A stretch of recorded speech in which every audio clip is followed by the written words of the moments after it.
The world ended not with a bang but with a silence, a profound and absolute stillness that swallowed the sounds of cities and forests. Alike they called it the Great Muting, a wave of cosmic entropy that drained vibrational energy from the very fabric of our dimension. Sound ceased, light grew dimmer, as photons themselves grew lethargic. The ethereal symphony of the universe faded to a whisper, then to nothing. We adapted, of course, humanity always does. We built instruments to see the vibrations we could no longer hear. We communicated through light pulse and touch language. Our cities became tombs of luminous ghosts moving in frantic silent pantomime. Our art, our music, our very stories became relics of a sense we could no longer comprehend, a phantom limb of the soul. We were a species in mourning for a dimension we had lost. Then they were the Kith, a starfaring race of elegant beings whose biology was rooted in sonic resonance. Their bodies were like collections of fine crystal and flexible chitin designed to channel and interpret complex vibrations. Their language was a tapestry of harmonies, their emotions expressed in resonant frequencies, their technology built upon principles of controlled sonic manipulation. To them, a silent universe was a dead universe, a blasphemy against existence itself.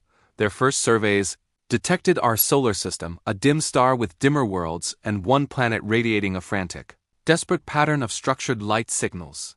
They approached Earth not with malice but with the melancholy curiosity of archaeologists discovering a tomb. They saw our light cities, our silent movements, our struggle to communicate through flickers. They saw a world of ghosts. The first contact was a tragedy of misunderstanding. A Kith emissary ship descended over what was once called Paris, its hull humming with a welcoming chord, a gift of sound meant to announce benevolent intent. The chord, a beautiful complex interweaving of solace and greeting, rippled through the stagnant air. For the Kith it was the highest art, for us it was an invisible force. Every structure in a 10-mile radius resonated with the alien frequency. The Eiffel Tower, a monument to a noisy past, groaned and twisted like a dying animal. Skyscrapers of glass and steel designed for visual aesthetics, not sonic integrity, shattered into lethal crystalline rain. The silent populace below, caught in the invisible wave, experienced it not as sound but as a physical concussion, a sudden devastating pressure that ruptured organs and shattered bone. It was not an attack but a greeting, and it killed 20,000 people in an instant. From the Kith perspective, the humans below simply collapsed. As their ship sang its hello, they were horrified. Their sensors interpreted the event as a catastrophic structural weakness in the native life and architecture, a profound fragility.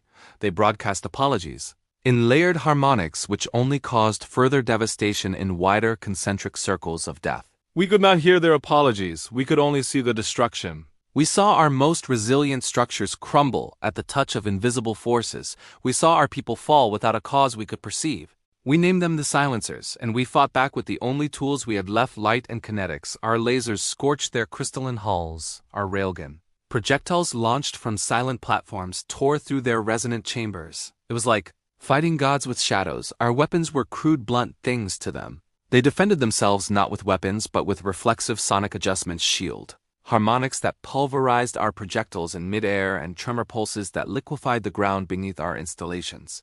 Cities fell not to weapons but to vibrations, misaligned conversations. Within a standard galactic cycle, Earth was lost. Our remnants fled to the outer colonies, to Mars, to the asteroid habitats, silent, determined ghosts in metal cans. The Kith pursued not in conquest but in desperate, confused sorrow. They could not understand why we rejected their voice, why we fought their gift of sound. They believed they were healing a silent wound in the cosmos, and we, the native life, were tragically allergic to the cure. It was on the mining colony of Persephone Station, orbiting a gas giant and a forgotten system, that the truth was discovered, not by a general or a scientist, but by a broken mechanic named Aris Thorne. Aris was a trauma scrubber. His job was to enter the damaged sections of the station after a Kith dialogue attempt and repair what he could with lum welders and silent tools. He had seen the effects up close, the way a harmonic resonance could make a fusion reactor's casing sing itself apart, the way it could turn a human body into a slurry of disconnected tissue. He hated the silence, but he had learned to fear any vibration. During a routine scrub in a shattered observatory module, his light lamp flickered across a Kith body. It was a scout caught in its own failing resonance. When the station's bulkhead had sealed, it was not crystalline and elegant as the transmissions showed. It was cracked, its harmonic chambers dull. It was dying, and in the absolute silence of the hard vacuum section, Aris could see it trembling. He should have left it. He should have called for an extermination team, but Aris was a mechanic, and this was a broken thing. His hands moved on instinct. He bypassed the silent alarm, he hauled the fragile alien form onto his repair sled and took it to his personal workshop, a sealed chamber lined with every sound-dampening material he could scavenge. He did not know its biology, he did not know its needs, but he knew machines, and the Kith form was part machine. Their technology was bio-integrated. Using his visual spectrographs, he saw the damage: a fractured primary resonator, a leaking nutrient fluid that glowed with soft internal light. He worked for days in utter silence, using micromanipulators and delicate light welders, painstakingly repairing the physical damage. He fed it nutrients synthesized from algae pastes. He administered light therapy, hoping the frequencies would stimulate something. He never expected it to wake. When it did, it moved with a sudden jerk. Aris flinched back, expecting a lethal harmonic burst. But the being was weak. Its internal resonators were damaged. It could not produce structured sound. Instead, it moved its delicate manipulators. A dozen fine tendrils began to tap on the alloy table. Tap, tap, tap, tap.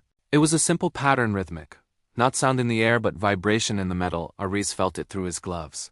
He stared them. Slowly he lifted his own hand and brought it down on the table. Tap. The Kith froze its central sensor cluster, a faceted gem-like organ focused on him. It tapped again, a different pattern. Tap, tap, tap. Aris repeated it. For hours they sat there, communicating through tactile vibration on a metal table. It was not language yet. It was a beginning, a statement of existence. I am here. You are here. This is real. Aris named it Echo. Echo learned. Aris learned. They built a lexicon: tap patterns for light, for pain, for air, for friend. They shared memories not through stories, but through direct recording. Aris showed Echo visual logs of the great muting of our silent world, of our art made of light. Echo showed Aris not with sound, but with light translations, the Kith perspective, a universe singing with color and vibration. A dimension of richness we could not perceive, the terrible hollow emptiness they saw when they looked at us, the painful silence that to them was a screaming void. The revelation was a seismic shift in Aris's soul. The Kith were not monsters. They were artists in a medium we were deaf to. Their attacks were attempts to communicate, to share their essence. Their technology, very being, was an expression of a universe alive with song, and we were not fighting a war. We were trapped in a catastrophic misunderstanding, a dialogue between a deaf man and a blind god, where every attempt at contact caused death. Aris knew he had to show the others. He had to show the Kith. He devised a plan, a desperate gamble. He used Echo's knowledge and his own skill to build a device, not a weapon, but a translator. It would take the tactile vibration, language they had created, and amplify it, modulate it into a low-frequency harmonic wave the Kith could receive and interpret.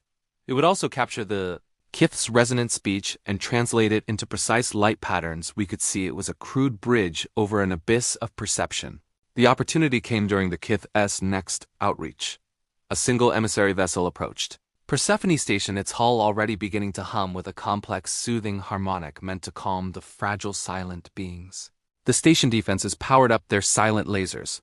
The stage was set for another tragedy of errors. Aris, in a patched-together spacesuit, and Echo secured in a sound-dampened harness, launched in a small repair pod directly into the path of the emissary ship. Alarms flared on the station. They thought he was on a suicide attack run.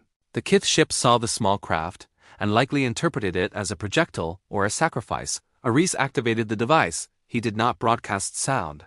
He broadcast the vibration pattern for listen, followed by the pattern for friend. Then the shared pattern for understanding. It was a child's first words shouted into a hurricane. The Kith ship's harmonic greeting faltered. The beautiful deadly chord stuttered into dissonance, then ceased. Entirely for the first time since their arrival, there was no destructive resonance, only the silent void.